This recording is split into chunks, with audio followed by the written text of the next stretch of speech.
All right, so here we are on the TLB Parking Lot Pour number 1. You can see Easton spraying down the truss screed here with some form oil, so it's easy cleaning later on. Guys are putting on the truck chutes for the driver.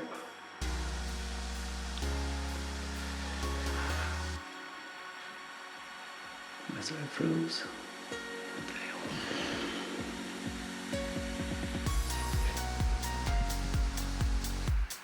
Come on.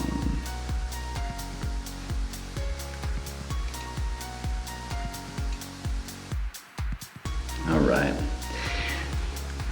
You can see we have our concrete tools laid out. We got the bowl floats, the Fresno, the funky float, and the broom.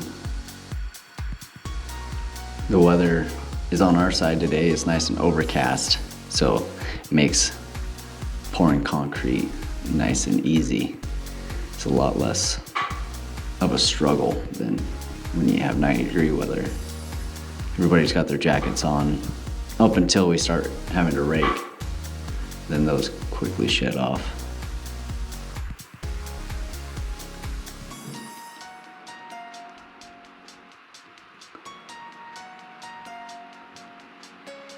So with this first pour, one of the mistakes that we made was the distance between the concrete screed and the truck. We were pouring out an entire truck before we started screeding, and in later pours we figured out to make sure that truck stays within 10 to 15 feet of that screed, keeping that screed running. That way, if we do have an over pour, then we're able to pour or pull that concrete with the rakes a lot easier. And it's a lot easier to add concrete when you're a little bit low versus having to rake a ton of concrete out, like you'll see here in a second.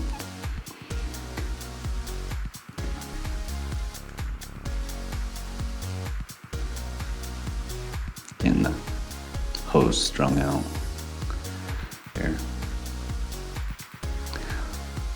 Off to the left-hand side there's a couple metal racks that I had Easton build for us. Those are super convenient for these type of job sites for form material, keeping it all nice and organized.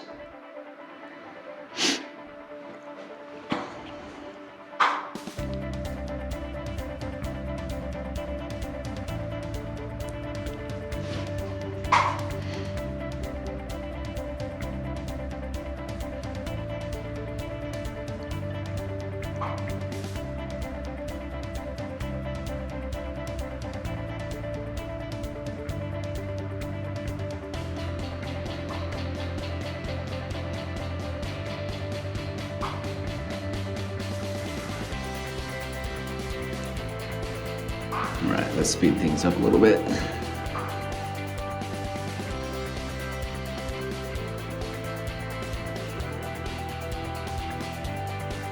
So like this first pour here is about 190 feet long, 20 foot wide.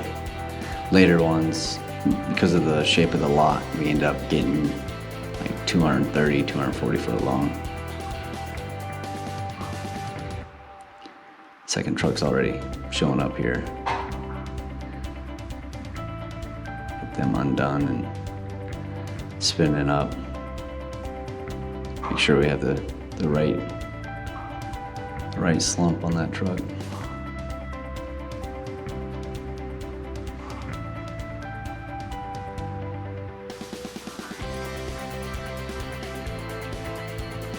On this pour, we were using a 20 foot 2x6 to try to make sure that we weren't over pouring ourselves, but it didn't quite help.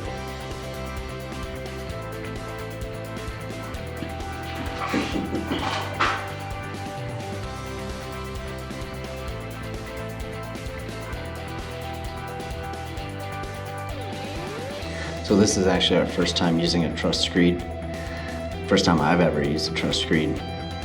So it's kind of a learning curve, and we were actually leasing this one from another company here in town, and that one pulley on the side where Charlie's standing, the left-hand side here, that there was actually a broken bracket, and it took us to the next pour to realize that that's why it was unspooling really difficult when you had it in neutral.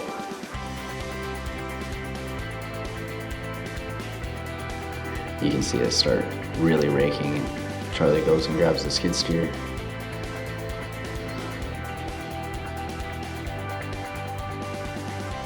Get them put in there, and then we rake most of our excess out into that bucket. Kind of slows us up and made us, wore us out at the very beginning of this pour.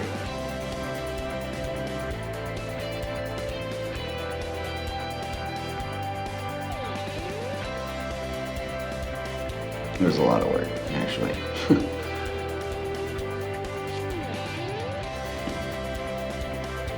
Look at all of us. Just crushing it.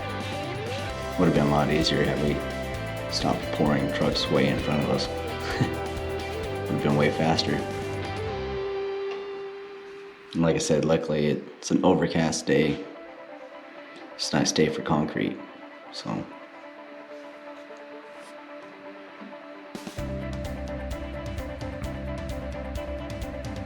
Rake.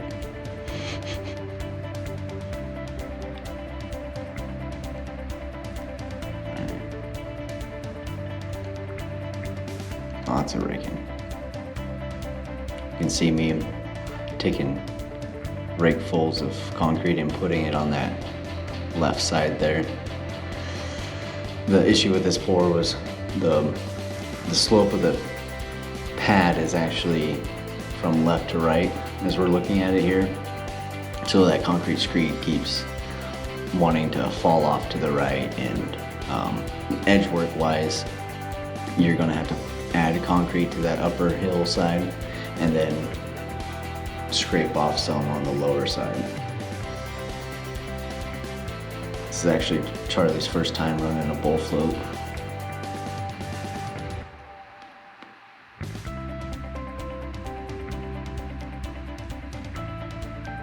I was running around working the edges.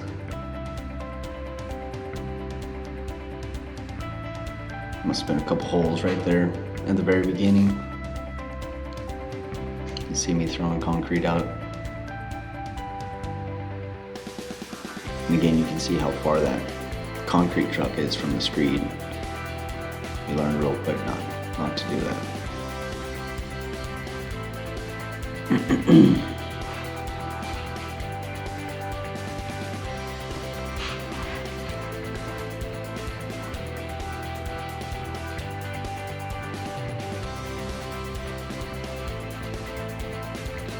Sean with Kroll was definitely staging the trucks out pretty nicely for us all.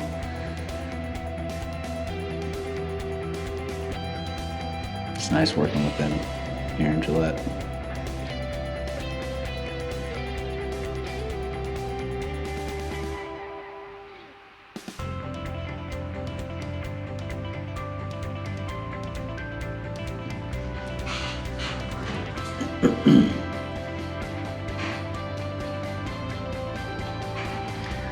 Another one of the things that we learned on this pour is we were using 1-inch rebar as stakes for the anchors, and so we only had about 100 foot of cable that we could stretch out, and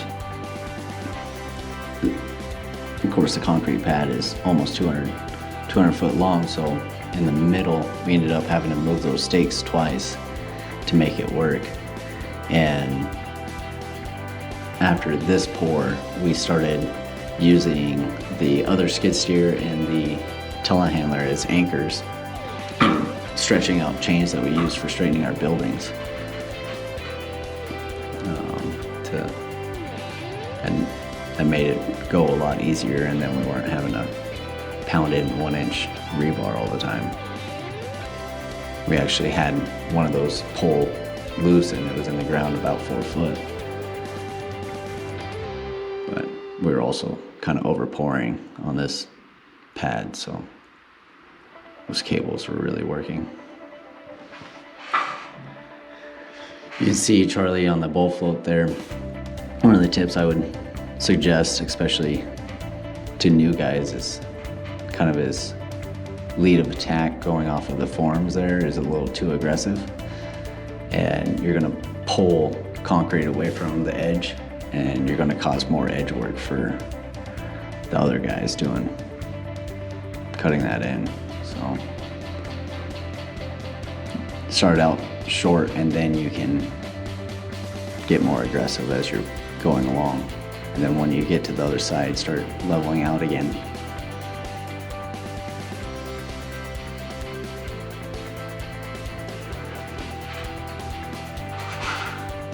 You can see somebody just walked by with those big stakes.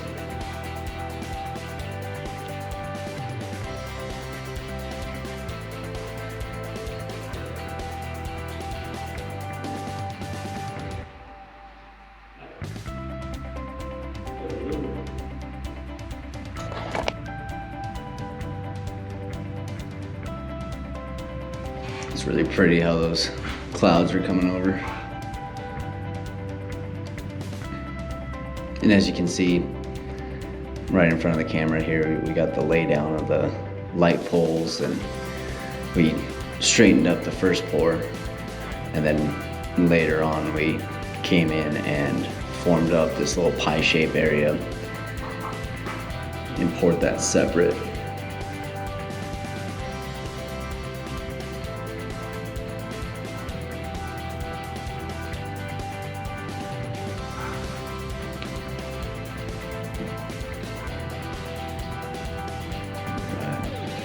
Should be going on to switching this over to the broom finish part.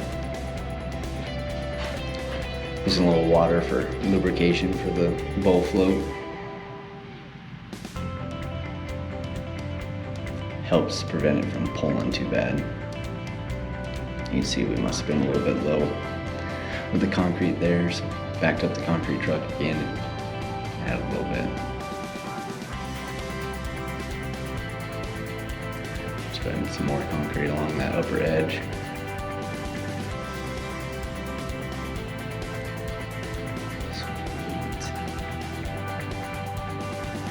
A lot of edge work on these bigger, longer pours.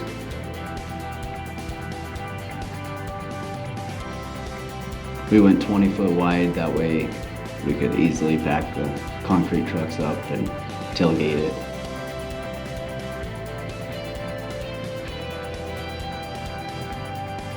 Lots of form boards.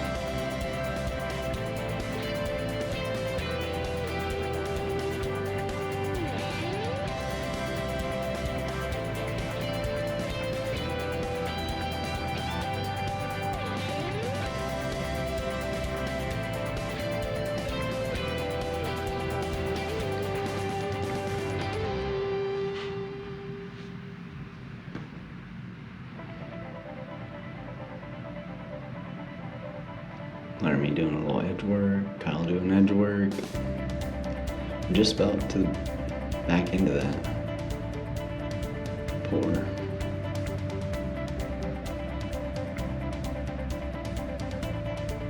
Oh, the burrito lady showed up.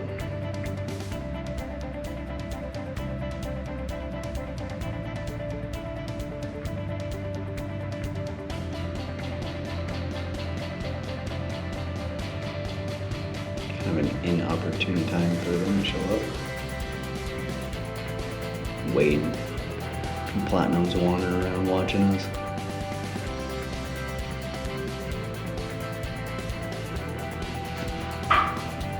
Alright. We kind of had a lag in the battery of the GoPro, but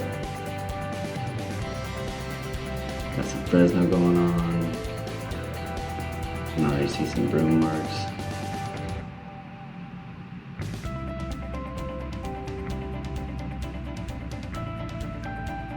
On these bigger slabs, it feels like all you do is walk. 18,000 steps in a short little period.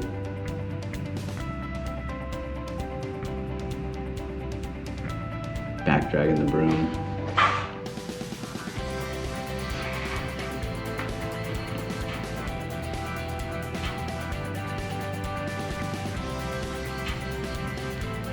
Depending on how the concrete setup, we'll either do a double broom or we'll just back drag.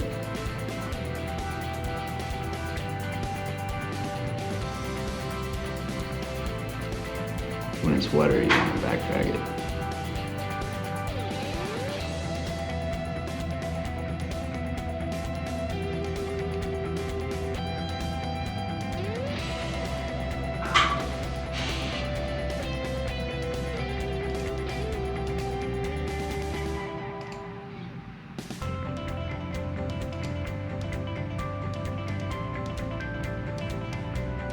Yeah, so here we are at 18 minutes and we're still waiting on that last concrete trucks to dry up so we can broom it.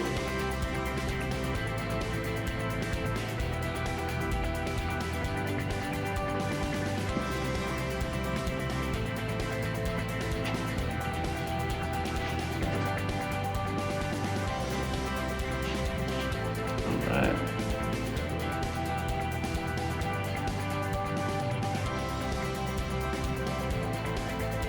Finishing it up. See, Kyle had a couple of those new K20s in his hand.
in the TLB shop. Parking lot pour. Yeah, I'm gonna walk around it. So as you guys can see, we're not live either. As you can see, we got number 4 rebar sticking out every 2 foot on this steel. That was that truss screed we used on it up front there. It worked out slick. A few things that we're gonna change on the next pour, including adding a keyway to the wall, or a key to the one deal, but it's nice and broomed off. 190 foot long, 20 foot wide. Pretty slick. It's pretty slick. Because of the slope of the concrete though, the screed did like to kind of slide off to one side. That kind of made it fun. Gotta fix some of Easton's screw ups there. Yeah, that's about it. The whole thing is gonna get concrete. We got 5 or 6 more sections to do. So we'll be having lots more fun.